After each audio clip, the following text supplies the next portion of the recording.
Tomorrow on Home and Family, actress Sarah Rue talks about weight loss and partnering with Resolve Now, stay ahead of the curve. And from The Grinder, actress Hannah Hayes joins us. That's tomorrow right here on Home and Family.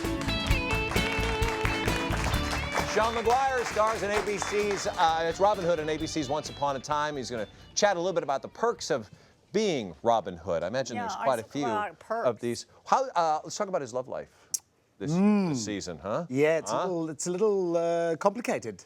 It is. Well, I think they all are, aren't they? Yeah, I mean, it's the nature of the drama. I mean, if you went, oh, I like you, let's just go shopping, it probably wouldn't be a very entertaining show. But how did you get involved with the evil queen, though? She's so awful. Well, she was, but she's trying, she's changing, she's going through that journey of mass-killing queen to sort of nice hero-y type person. It's a black heart. Well, she did have a black heart, but you know, everybody deserves a second chance, even if they've killed loads of people, and so I think that the journey that character has taken in particular seems to be something that really resonates with the fans, because I think a lot of people out there that watch the show and escape into the show kind of look at their own lives and go, well, I did something wrong, is there redemption for me? And so that character gives a lot of people hope, and I was the same. I was like, she killed loads of people, but I have fans of the show come up to me and say, you've got to stay with her, she's wonderful, and I'm like, you know she killed her, but I know about the death, but stay with her. But aren't you feeling listen to me, rather? Aren't you feeling rather ambivalent? Eliza Doolittle. Rather, yes. You brought your passport with you. I did it.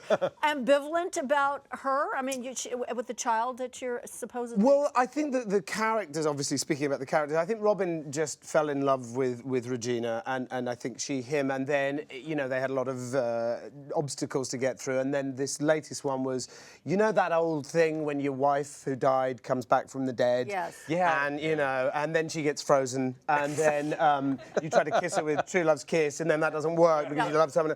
That old chestnut. Well, so that happened, and then she deceived me by pretending to be my dead ex-wife, and then we did some stuff, and now she's pregnant, and so it's made a very kind of Jerry Springer kind of scenario for her. Well, here you are in this little snippet from the show with mixed emotions about that. Oh. Let's take a look. Ah, I know that look. Button on the top turns it on. I know how to use a phone. What's that then? It's a picture from up inside Zelina. Whoa, mate. No, it's of the baby. They call it a sonogram. Yeah. Mixed emotions, I bet. I mean, I know it's painful for Regina, her evil sister carrying my child. It's painful for me. And yet there's some part of me that can't help but feel happy. It's my child.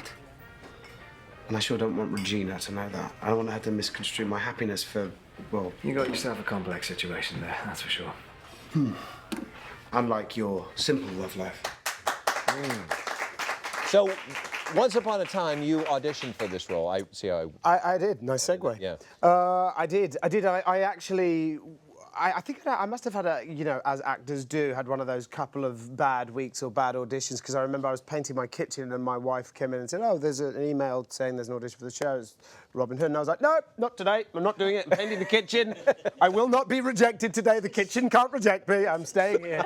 And you know, wives being the clever one. What color was it? Do you remember? It's sort of a taupey grey kind of colour. Didn't have one. I'll show you. I'll show you some swatches. Swatches. What did she say, though, to get you to put the paintbrush down? She said, I don't know, maybe you should go for it. I could see you playing Robin Hood. And I was like, you know, she's the clever one. And so I listened to her and I said, oh, OK, fine. But you know, I'm going to do it the way I want to do it. I'm not taking any notes. I'm going to do it, drop the mic and I'm out.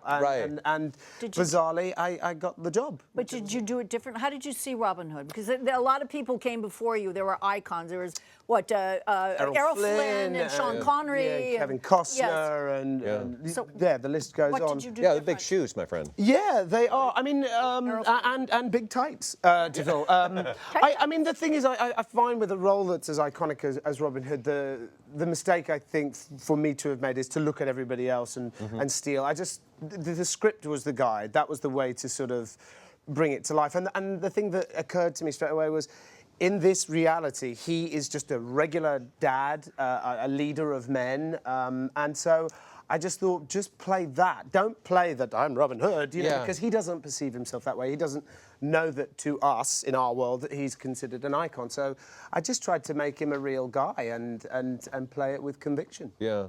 Well, I understand a lot like I guess some of the shows, families important on your set. Massively, yeah. We have, there must be something in the water up in Vancouver because everybody that joins the show tends to have a baby about a year later. In fact, one of the ADs actually said to me when I think it was the first episode, she said, "Are you married?" And I said, "Yeah." And she goes, and I was only supposed to do 5 episodes initially, and she said, "You're going to be on this for a while and you're going to have a baby." And I was like, "Whoa, steady, steady, I'm still dealing with these leather pants." And sure enough, she was right. I'm still on the show, and now I have a beautiful son. Wow. How old and is the your leather son? pants. He's 3 months, yes. 3 months I'm going to get old. him some leather pants. Look at this. Now, what happens when your wife brings the baby on the set? Oh, well, that's the only time that he's been on the set. That was only when he was about a month old, and we were shooting a scene with all of us together. And All the women with that look on their face. I recognize that look. Just Are they all pregnant now?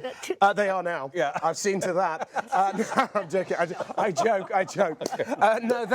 No, but I mean, it's one of those shows. I think because we feel that we've got a show that is doing well, and we feel that we have that confidence that we're going to be there for a minute. So people start going, okay, maybe now's the time to start thinking about a family. And with us, it wasn't planned. It was just a divine conception, we'll call it. Well, listen, no matter how many children are on the set, we do think of you, and we have a little gift for you that you have to. For your baby. This is going to keep you busy with your little one for a while. So sweet. Thank you so much. How many? Because there's only enough for you. You can't share that. No, I'm keeping this. No, he can get his own. That's when he the starts attitude. school. By the way, that is the Robin Hood attitude right there, right? Just keep it, don't share it. Very kind of you. Thank you You can very watch much. Once Upon a Time Sunday at 8/7 Central on ABC. Thank you so much. It was lovely. Good to have you here.